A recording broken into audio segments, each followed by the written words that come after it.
Hello दोस्तों, यदि आप भी क्लास 10th का फाइनल परीक्षा 2027 में देने वाले हैं तो अभी की इस क्लास में हम लोग क्लास 10th के लिए गणित के 50 महत्वपूर्ण ऑब्जेक्टिव क्वेश्चन को देखेंगे। तो आप लोग इस क्लास को अंत तक ज़रूर देखिएगा और चैनल पे नए होंगे तो आप लोग ज़रूर से इस चैनल को भी सब्सक्राइब ज़रूर से कर लीजिएगा। तो चलिए सबसे पहला प्रश्न संख्या को देखते हुए चलते हैं। द्विघात बहुपदों के शून्यांकों की संख्या कितनी होती है? तो मान के चलिए ये एक द्विघात बहुपद है, ठीक ना। मान के चलिए यहाँ पे, तो यहाँ पे बोल रहा है द्विघात बहुपद में शून्यांक कितना होगा। तो ऑप्शन नंबर यहाँ पे देख रहे हैं आप लोग कितना है। तो यहाँ पे इसका स्क्वायर जिस पे रहेगा यहाँ पे कितना का स्क्वायर है, एक्स स्क्वायर का। तो इसका मतलब ये द्विघात समीकरण हो गया। तो ऑप्शन नंबर यहाँ पे सी नंबर राइट आंसर आ जाएगा। चलिए नेक्स्ट नंबर में चलते हैं। प्रश्न संख्या नेक्स्ट 16 नंबर में, यदि ए और बी बहुपद x square minus x minus 1 के मूल है तो 1/अल्फ़ा प्लस 1/बीटा का मान क्या होगा। बहुत ही सिंपल तरीका से निकालने के लिए इसको कोशिश करते हैं, ठीक ना। तो सबसे पहले इसको ए मान लीजिए, इसको बी मान लीजिए, इसको सी मान लीजिए। अब यहाँ पे पूछा है क्या, अल्फ़ा इंटू बीटा का। तो सबसे पहले हमें पता होना चाहिए अल्फ़ा और बीटा। तो सबसे पहले अल्फ़ा प्लस बीटा का योग कितना होता है, तो माइनस बी बटे ए होता है। तो माइनस बी बटे ए, तो यहाँ पे माइनस ए दिया गया है तो माइनस माइनस प्लस हो जाएगा, तो 1/1 हो जाएगा। ये दोनों कट के कितना हो जाएगा, 1 हो जाएगा। अब देखिए अल्फ़ा इंटू बीटा बराबर क्या होता है। तो अल्फ़ा इंटू बीटा बराबर होता है सी बाय ए होता है। तो सी बाय ए होता है तो सी का मान यहाँ पे -1 है तो -1 दे देंगे, और ए का मान यहाँ पे कुछ नहीं है तो 1 है। तो ये भी कट के कितना हो जाएगा, -1 हो जाएगा। अब क्या करते हैं, इन सब को इस पे मान पे रख देते हैं। तो चलिए रख देते हैं। ये प्लस में है तो इसका भिन्न का जोड़ कर लेंगे, इसको गुना करेंगे, लघुत्तम निकालेंगे तो नहीं निकलेगा, तो दोनों को क्या करेंगे, मल्टीपल कर लेंगे। तो अल्फ़ा इंटू बीटा बराबर हो जाएगा, यहाँ पे देखिए अल्फ़ा अल्फ़ा कट जाएगा, बचेगा बीटा। तो बीटा हो गया, फिर प्लस, फिर यहाँ पे देखिए बीटा बीटा कट गया, अल्फ़ा बचा। अब देखिए यहाँ पे अल्फ़ा प्लस बीटा का मान कितना निकला। तो यहाँ पे देखिए अल्फ़ा प्लस बीटा का जो मान था 1 निकला, तो 1 ऊपर में दे दिए, बट अल्फ़ा इंटू बीटा का मान देखिए कितना निकला, -1 निकला। तो -1 दे दिए। अब इसको काटने के बाद जो है तो -1 आ जाएगा। तो 1/-1 है, तो इसको काटने के बाद कितना हो जाएगा, 1 हो जाएगा माइनस। तो अब एक ऑप्शन नंबर बी में दिया गया है, तो ऑप्शन नंबर बी को सिलेक्ट कर लेना है। इसी प्रकार से आप लोग बनाते हैं तो आप लोग को कहीं पे भी दिक्कत नहीं होने वाला है। तो option number B right answer. चलते हैं नेक्स्ट प्रश्न संख्या 17 नंबर में, एपी का समान पद 3n+5 है तो सर्वांतर क्या होगा। बहुत ही इंपॉर्टेंट वीवीआई है, ये सब क्वेश्चन बार बार ऑब्जेक्टिव जो होता है पूछा जाएगा एग्जाम में, ठीक ना। तो सबसे पहले क्या करेंगे, समांतर श्रेणी का सर्वांतर। तो सर्वांतर निकालने के लिए हम लोग को पद चाहिए, 2 पद। तो सबसे पहले यहाँ पे क्या करते हैं, ए एन पे पहला पद रख लेते हैं, उसके बाद दूसरा पद रख लेते हैं। तो ए पे ए एन पे, यहाँ पे ए जो एन दिया गया है ये आपका सूत्र के हिसाब से है, तो यहाँ पे हम लोग ए का मान रख लेंगे।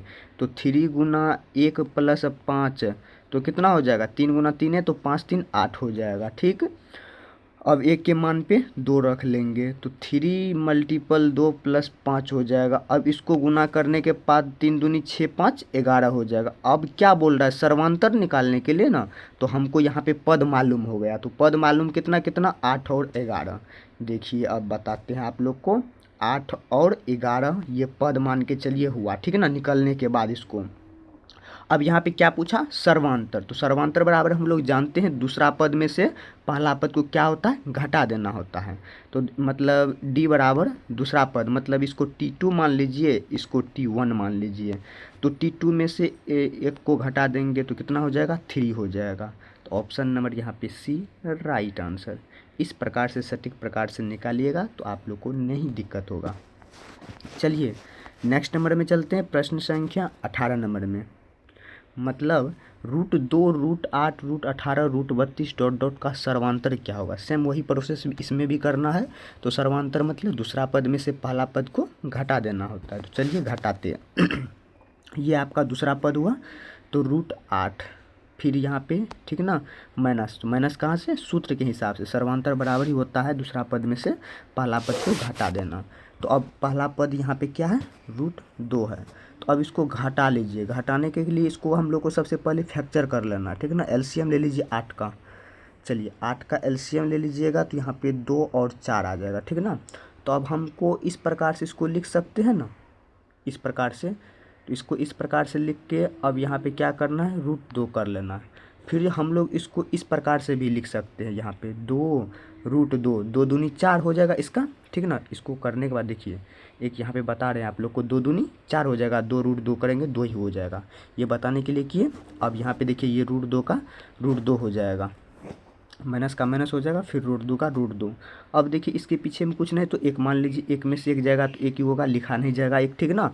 अब यहाँ पे ये √2 का √2 ही रह जाएगा। तो देखिए √2 कहीं पे है, तो √2 यहाँ पे ऑप्शन ए नंबर में दिया गया है। तो ऑप्शन नंबर ए बिल्कुल ही राइट आंसर आ जाएगा। इस प्रकार से आप लोग क्वेश्चन को बनाइएगा तो कहीं पर भी दिक्कत नहीं होगा, ठीक है ना। चलिए अब चलते हैं नेक्स्ट क्वेश्चन नंबर 19 नंबर में। देख लीजिए, यदि AP का समान पद 3n+5 है तो इसके सर्वांतर क्या होंगे। सेम वही प्रोसेस करना है जो ऊपर प्रोसेस में बताए। चलिए फिर से कर लेते हैं, कोई बात नहीं है, जितना बताएंगे उतना आप लोग को भी समझ में आएगा। तो AP का, तो सबसे पहले कोई AP नहीं जानते, सर्वांतर निकालने के लिए 2 पद तो चाहिए ही चाहिए, पहला और प्रथम पद। तो यहाँ पे सर्वांतर बराबर सबसे पहले an बराबर सूत्र ले लेते हैं। तो an बराबर में आ जाएगा 3 + n, जिसमें बोल्डा निकालने के लिए हिसाब से उसको ले लेंगे, ठीक है ना। अब यहाँ पे सबसे पहला पद रख लेंगे a, ठीक है ना, n के मान पे। तो 3 × 1 + 5, तो कितना हो जाएगा, इसको गुना करने के बाद और यहाँ पे 8 हो जाएगा, 3 का 3 ही रह जाएगा और 5 × 3 = 8।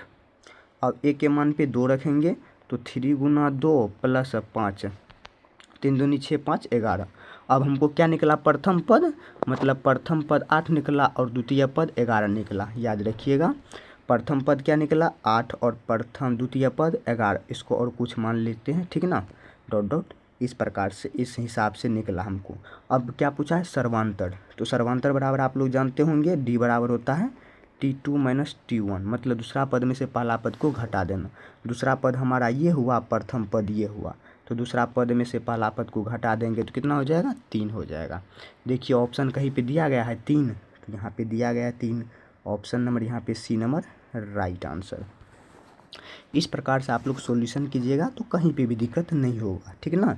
चलिए नेक्स्ट क्वेश्चन नंबर 20 नंबर में, अभी तक आप लोग इस चैनल को सब्सक्राइब नहीं किए हैं तो आप लोग ज़रूर से कीजिएगा, ताकि कोई भी वीडियो का नोटिफिकेशन जो होगा वो आप लोग तक तुरंत में तुरंत जाए। तो इसमें भी सेम वही प्रोसेस करना है। सर्वांतर होगा क्या, तो दूसरा पद में से पहला पद को घटा देना होता है। तो दूसरा पद कितना है, 1.7 है और दूसरा पहला पद 1.6 है। इसको घटाएंगे तो 7 में से 6 जाएगा तो 1 हो जाएगा, डॉट फिर 1 हो जाएगा, 1.1। तो C नंबर में दिया गया है। तो ऑप्शन नंबर यहाँ पे C नंबर बिल्कुल ही राइट आंसर। चलिए नेक्स्ट क्वेश्चन नंबर 21 नंबर, सभी वर्ग कैसे होते हैं। तो सभी वर्ग हमेशा आपस में समरूप जैसा होता है, ठीक है ना। तो option number A right answer. चलते हैं नेक्स्ट प्रश्न संख्या 22 नंबर में, सभी समबाहु त्रिभुज होते हैं। तो सभी जो समबाहु त्रिभुज होंगे वह किस प्रकार से त्रिभुज होंगे, तो वह समरूप त्रिभुज होगा। किस प्रकार से होगा, समरूप त्रिभुज। तो option A number right answer. चलिए सब इम्पोर्टेंट क्वेश्चन है जो कि इम्पोर्टेंट रहने वाला है, ठीक है ना, एग्जाम के लिए। 23 नंबर भी क्वेश्चन देखिए, त्रिभुज ABC भुजा में AB और AC क्रमशः इतना D और E के इस प्रकार DE समांतर BC, ठीक है ना, और D अनुपात DB के 3:1 है, तो इसके 3:AC का मान क्या होगा। तो ये सिंपल तरीका से त्रिभुज में बनेगा। आप लोग को यहाँ पे बना के टिक मार के 4 ऑप्शन, मतलब 4 राइट आंसर हो जाएगा। चलिए अब क्वेश्चन नंबर 24 नंबर देखिए, त्रिभुज ABC और DEF, मतलब 2 त्रिभुज बोल रहा है बनाने के लिए, इस प्रकार से, ठीक है ना। 2 त्रिभुज बना लेंगे, एक में ABC, एक में DEF, 2 त्रिभुज बोला बनाने। तो A का मान यहाँ पे 40 डिग्री है और E का मान यहाँ पे A अनुपात D × ACE बराबर, तो F का 65 डिग्री है, तो F का 65 डिग्री है, ठीक है ना। और B का मांग रहा है इस प्रकार से, तो B का 65 है, तो इसको ऐड करेंगे, इसमें से 180 डिग्री को घटा देंगे तो आराम से निकल जाएगा 60 डिग्री। तो यहाँ पे इसका B नंबर हो जाएगा 60 डिग्री। ठीक ना, तो option number B right. Next number देखिए, क्वेश्चन नंबर 25 नंबर, बिंदु -4 3 किस पाद में है? तो पाद का मतलब वह निर्देशांक ज्यामिति के इसमें खेला होगा। तो इस प्रकार से इसमें आप लोग को एक फिगर बनाना है, ठीक ना। इसमें अब यहाँ पे ये पॉजिटिव चार्ज में आता है, ये कौन, ये प्रथम पद हुआ, ये आप लोग का द्वितीय पद कहलाएगा, ये आप लोग का तृतीय पद, ये चतुर्थीय पद कहलाएगा। ये फर्स्ट कोऑर्डिनेशन में आएगा, ये सेकंड कोऑर्डिनेशन में, ये थर्ड कोऑर्डिनेशन में, ये फोर्थ कोऑर्डिनेशन में आएगा, ठीक ना।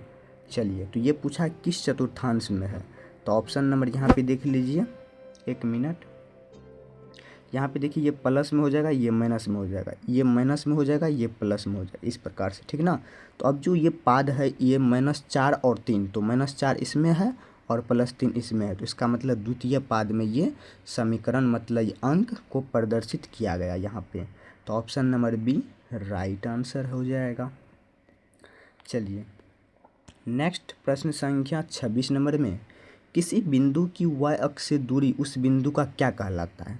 तो जब भी कोई भी बिंदु को ले जाएंगे तो y, ये x अक्ष से y अक्ष की ओर जो दूरी जाएगा ये कोटि से होके जाएगा। किस प्रकार से? कोटि के होते हुए जाएगा, ऑप्शन सी राइट। चलिए, नेक्स्ट प्रश्न संख्या 27 नंबर, बिंदुओं -10 से 6 तथा 6 - 10 को मिलाने वाले रेखाखंड के मध्य बिंदु। तो मध्य बिंदु बराबर सूत्र जानते होंगे, x1 और +x2/2 होता है, फिर इसका होता है y1 + y2 = 2 होता है। तो इसका मध्य बिंदु का मतलब वह x और y दोनों निकाल लेना है। निकालने के बाद यहाँ पे 2 और 2 हो जाएगा, इसका राइट आंसर निकाल लीजिएगा आप लोग, बहुत ही आसान है। चलिए, 28 नंबर क्वेश्चन, दो अक्षों के प्रतिच्छेदी बिंदु को क्या कहते हैं? दो अक्ष के प्रतिच्छेदी बिंदु को मूल बिंदु कहते हैं। क्या कहते हैं ना, इस बिंदु को ही मूल बिंदु कहा जाता है। चलिए, नेक्स्ट प्रश्न संख्या 29 नंबर, जो कि बहुत ही इंपॉर्टेंट है। तो साइन 18 डिग्री बटा कॉस 72 डिग्री का मान, इन दोनों को ऐड कीजिएगा तो 90 डिग्री पुर जाएगा। चलिए, इसको हल कर लेते हैं।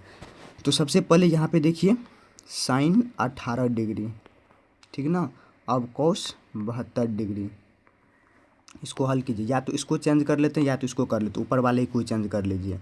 अब देखिए, साइन इन डिग्री -90 - 72 कर लेंगे तो यहाँ पे इसको ऊपर लेके चले जाएंगे, तो यहाँ पे डिग्री कर लीजिए बटा कॉस 72 डिग्री। एक बात सोचिए, यहाँ पे अगर 72 दिए तब यहाँ पे 18 जाके पूरा, ठीक है ना, नीचे वाले को ही लेंगे ऊपर में, इन 90 और 72 में से घटाएंगे तो 18 हो जाएगा, ठीक ना। अब देखिए, ये साइन को हम लोग 90 डिग्री यहाँ पे दे के जो दिए हैं, ये साइन कॉस में चेंज हो जाएगा ना, तो कॉस 72 हो जाएगा, ठीक है ना, 72, फिर नीचे में कॉस 72 हो जाएगा, ये दोनों कट के कितना हो जाएगा, 1 हो जाएगा। एक ऑप्शन नंबर बी में है, तो ऑप्शन नंबर 1 राइट आंसर। चलिए, 30 नंबर क्वेश्चन देखिए, कोसेक 60 डिग्री +1 और कोसेक 60 डिग्री -1 का मान निम्नलिखित में कौन होगा? सेम वही प्रोसेस करना है, इसमें आप लोग को मान रख देना है। तो 1/2 होता है इसका, फिर +1 हो जाएगा, इसका भी लघुत्तम ले लेते हैं, और 1/2 + 1 है ना, 1/1 हो जाएगा। तो इसका मतलब cos 60 डिग्री का जो मान होगा त्रिकोणमिति में वो 1/2 होता है। तो चलिए, इसको हल कर लेते हैं, शॉर्ट तरीका से हल कर लेते हैं जिससे समझ में आ जाएगा। इसको इसका लघुत्तम निकाल लीजिएगा तो 2 कट जाएगा, 1 प्लस यहाँ पे 2 हो जाएगा, ठीक ना। इसको दोनों करने के बाद 3/2 हो जाएगा, यही ना होगा। चलिए, अब नीचे वाले का कर लेते, इसमें भी 2 हो जाएगा। अब यहाँ पे कितना हो जाएगा, 2 - 1 हो जाएगा, घटाने के बाद 1/2 हो जाएगा, ठीक है ना। चलिए, अब यहाँ पे देखिए 3/2 आया एक में, और यहाँ पे 1/2 आया, ऊपर में कितना आया 3/2, नीचे में 1/2 आया। अब इसको ऊपर कर लेते हैं, ठीक है ना, तो ऊपर जाएगा तो माइनस में चले जाएगा। अब यहाँ पे देखिए, एक मिनट, यहाँ पे 2 हो जाएगा। अब यहाँ पे देखिए दिया गया है 3/2 और ये माइनस में चले जाएगा, 1/2 हो जाएगा ना। अब यहाँ पे देखिए, इसको करने के बाद कितना हो जाएगा, यहाँ पे 2 यहाँ पे कितना हो जाएगा 4 की 0, यहाँ पे घटाने के बाद ऊपर जाएगा तो गुना में हो जाएगा भाई, तो ऊपर जाएगा ये गुना में हो जाएगा, 1/2 हो जाएगा ना। तो अब यहाँ पे देखिए 3/4 हो जाएगा, तो यहाँ पे ये भी नहीं होगा कैलकुलेशन, तो यहाँ पे 1/2, ठीक ना। तो यहाँ पे देखिए इसका मान रखने में कहीं पे दिक्कत हुआ होगा। तो यहाँ पे देखिए -2 फिर 1/2 हो जाएगा। इसको ऊपर ले जाएंगे ना तो ऊपर में क्या होता है 2, ये 2 2 कट जाएगा तो बचेगा कितना -3। मतलब ये देखिए 1 मिनट। अब ये देखिए समीकरण है, यहाँ पे परिमेयकरण संकलित होगा, ये ऊपर में चले जाएगा -2, ठीक ना। तो ऊपर में -2 चले जाएगा, ये नीचे में आ जाएगा, ये कट जाएगा तो बचेगा 3, माइनस में 3 आ जाएगा, ठीक ना। तो -1 आया था ना, तो option number B right answer. तो अभी की इस क्लास में 30 क्वेश्चन को सॉल्व किया गया मैथ का, जो कि बहुत ही इम्पोर्टेंट VVI है। तो आप लोग इस क्लास को अंत तक ज़रूर देखिएगा, अपने दोस्तों तक ज़रूर से शेयर भी कीजिएगा। चलिए मिलते हैं आप लोग को नेक्स्ट क्लास में नेक्स्ट टॉपिक के साथ।